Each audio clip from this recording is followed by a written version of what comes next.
कश्मीर के कई इलाकों में एसआईए का छापा चल रहा है। आतंकियों के मददगारों के खिलाफ एसआईए की कार्रवाई चल रही है। श्रीनगर, बारामूला, सोपोर, हंदवाड़ा में छापेमारी की कार्रवाई चल रही है। तो जो आतंकियों के मददगार हैं, वो ग्राउंड वर्कर्स हैं, उन तक पहुंचने की ये कोशिश है।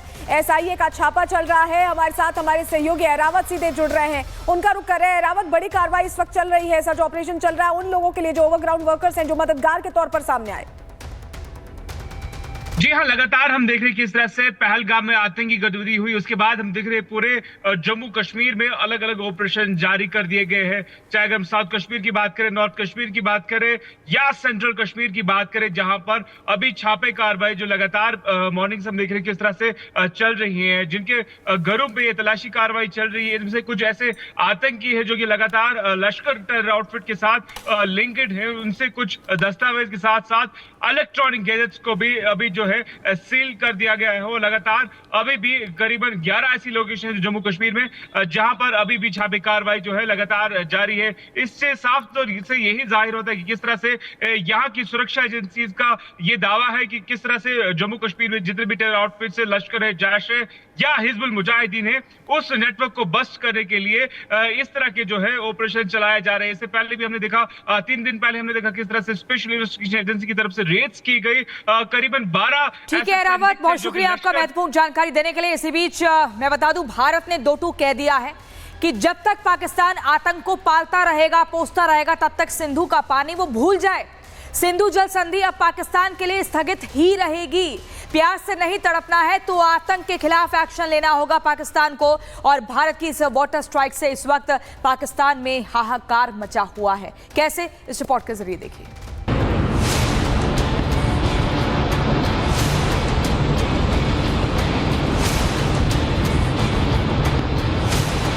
पानी और खून भी एक साथ नहीं बह सकता। प्रधानमंत्री मोदी का संदेश साफ है, आतंक की धरती पर अब सिंधु की धारा नहीं बहेगी। पाकिस्तान की सत्ता में चाहे मुनीर हो या शहबाज, आतंकी पालने की जिद छोड़ने को कोई तैयार नहीं।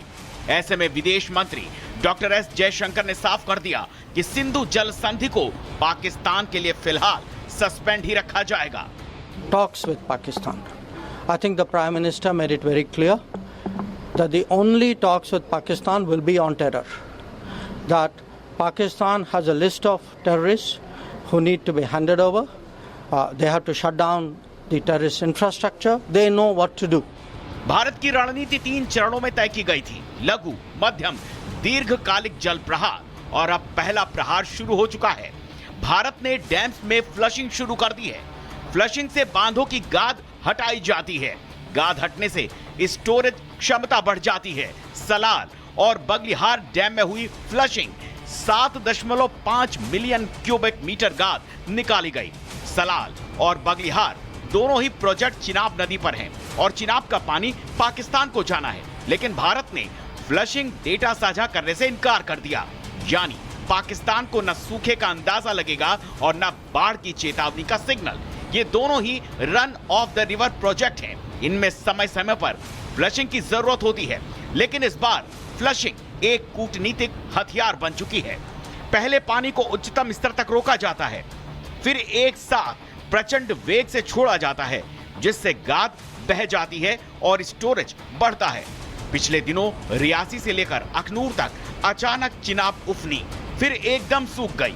ये कोई कुदरती करिश्मा नहीं था, ये था भारत का प्लान्ड फ्लशिंग अटैक। अब ये दोबारा पानी रोका जाएगा, फिर एक साथ छोड़ा जाएगा और इसका कोई भी डेटा पाकिस्तान को नहीं मिलेगा।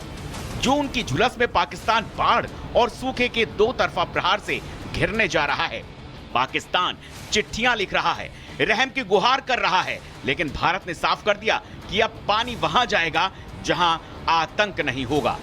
भारत रंजीत नहर को 120 किलोमीटर तक बढ़ाने का फैसला ले चुका है। रतले और दुलहस्ती प्रोजेक्ट में भी तेजी लाई जाएगी। अब न गोली चलेगी न मिसाइल गिरेगी।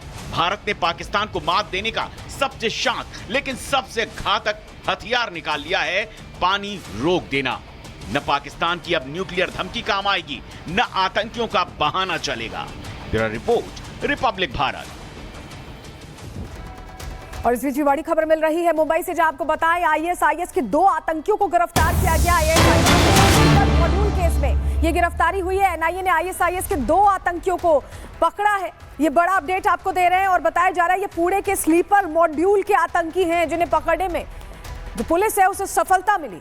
मुंबई एयरपोर्ट से ये पकड़े गए और इन पर 3-3 लाख का इनाम भी घोषित था। पुणे स्लीपर मॉड्यूल केस में ये गिरफ्तारी हुई है। तो लगातार देखिए, हम जहां बॉर्डर के बाहर एक्शन ले चुके हैं और अब बॉर्डर के भीतर जो हमारे दुश्मन छुपे हुए हैं उन्हें भी हम धीरे धीरे क्रैकडाउन कर रहे हैं। घाटी में किस तरह की कार्रवाई हो रही है आपने देखा। इस बीच मुंबई से फरार अब्दुल्ला फैयाज और तलहा खान, ये 2 चेहरे जिन पर 3-3 लाख का इनाम घोषित था, जिनका सीधा सीधा लिंक आईएसआईएस से बताया जा रहा है, उन्हें गिरफ्तार किया गया है।